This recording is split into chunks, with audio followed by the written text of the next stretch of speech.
Hey, howdy ho viewers. Okay, today's Yolog a day, second for the week. We're doing them one a week for those who missed yesterday's video. I'm going to talk about reading today. I did throw this in the other day when I had my angry rant that I think reading generally is good, but I thought maybe someone wanted some tips. If you're looking for something to read, I'm going to throw a few fairly easy to digest titles out there. Not going to go for anything particularly heavy. Now, one of the all-time greatest writers ever, Neil Gaiman. Now, I did mention before that I read comics, used to read comics, that's how I started reading, and I kind of might have sounded like I was dissing graphic novels, the slightly more respectable end of the comic spectrum, but I really love them, and I got into Neil Gaiman from his extremely famous, in comic circles at least, work called Sandman. It really is just an amazing achievement. It's an absolutely awesome story. So besides this book, which is called American Gods, which was a huge bestseller, fucking brilliant book, the Sandman series is awesome. All these comic stuff series. Actually, yeah, it wasn't Sandman. I'd heard about Sandman for ages. I used to read Judge Dredd comics, and someone was telling me Sandman was the best comic ever. And I thought, oh, I might check that out one day. And then one day in a sale bin, there was a graphic novel by Neil Gaiman called Miracle Man, and it was like $3, and I thought, well, I can afford to risk $3 on that.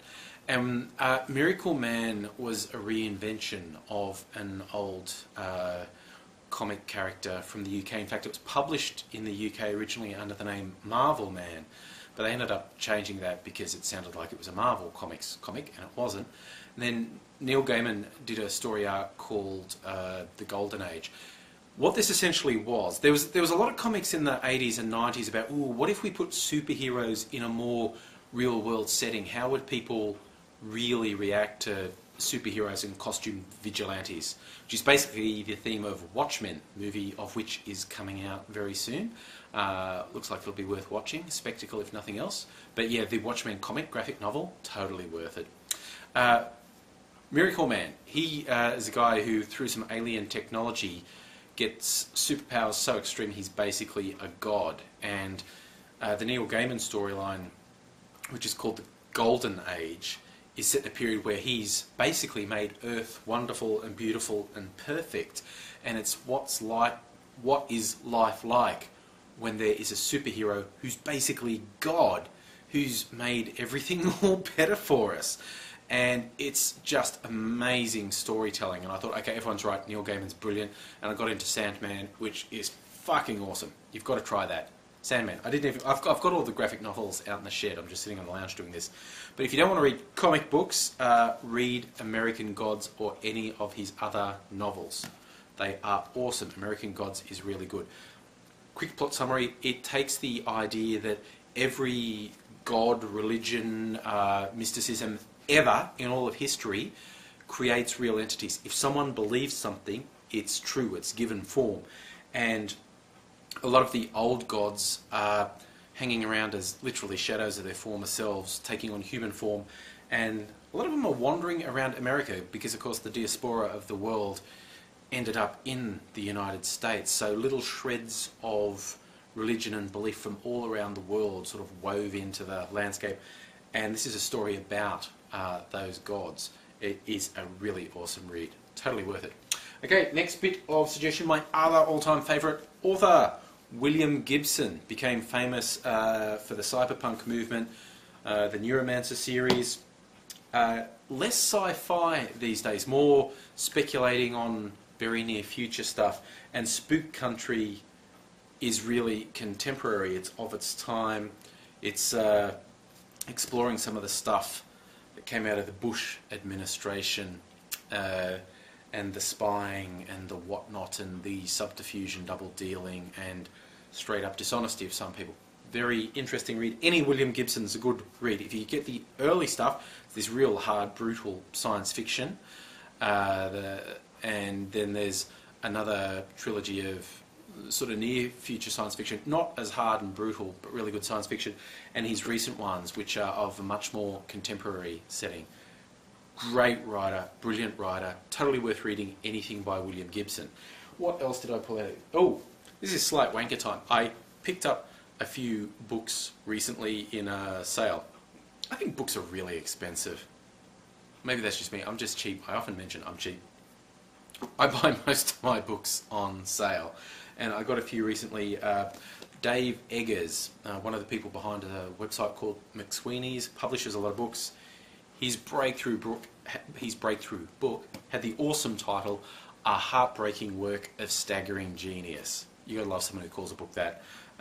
It's a bit sort of hipster to read Dave Eggers. I've never read any Dave Eggers. This was cheap on sale. This is apparently a fictionalisation of a story of a Sudanese refugee. Sounds interesting and depressing, so we'll see if I burst into tears on the bus on the way to work, which is where I usually read. Haven't started that yet. I just finished another sort of literature book, Tom Wolfe's most recent one called I Am Charlotte Simmons.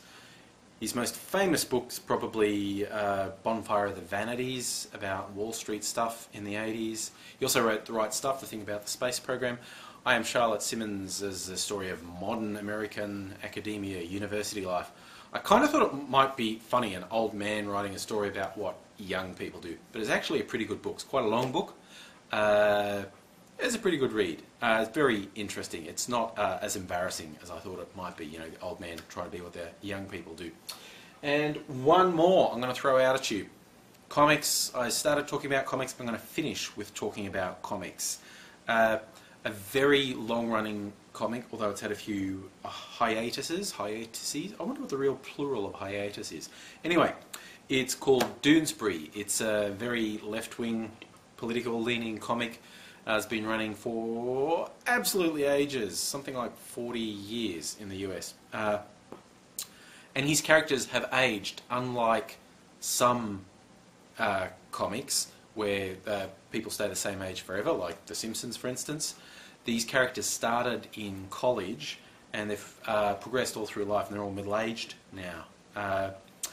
And this is a recent series. Now, what's really interesting, because the artist-writer Gary Trudeau, raving lefty, particularly by American standards, recently, well actually not recently, in the first Gulf War, he did some very pro-troop comics. One of his long-running characters, who's an arch-conservative, BD, is a Vietnam veteran, served in Vietnam in the comic, and he was in the reservists and he volunteered to go to the Gulf War.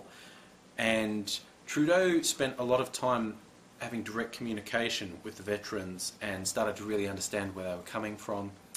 And in the second Gulf War, he took it even further, sitting, talking with veterans, injured veterans coming back.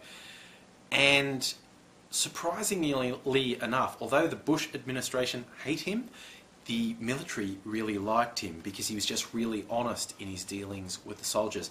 And he came up with a storyline where the character BD suffers a serious injury in Iraq, is repatriated to the US, has to go through rehab, suffers post-traumatic stress disorder, has a really hard road, goes through some therapy. And he based this all on talking to real veterans. He got their real stories, how they really felt, worked in the military hospitals, and it's collected in more than one form, but there's these two here. One's called The Long Road Home, and one's called The War Within. Tracks BD's therapy and attempts at recovery. This is actually used to train people in how to treat post-traumatic stress disorder now. This stuff is full on. Like, there's a lot of humour in it. Even when he's making a point, he tries to stay humorous. It's a very interesting window into this world, and I swear the ending, I'm almost tearing up. The ending is just a punch in the guts. The ending is really full on. That is some serious comic book stuff there. The funny papers do amazing things. So that's my recommended reading list for you. Another thing I read often, I'm so cheap, if anyone ever advertises free stuff online, like you can legally download the text from books, I always go for it. I read the Boing Boing blog a lot, and they're always linking to, oh, such and such has made this book or these short stories free for download.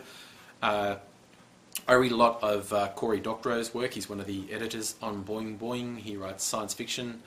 Probably just blew my credibility with a bunch of people by saying I like his writing, but I do.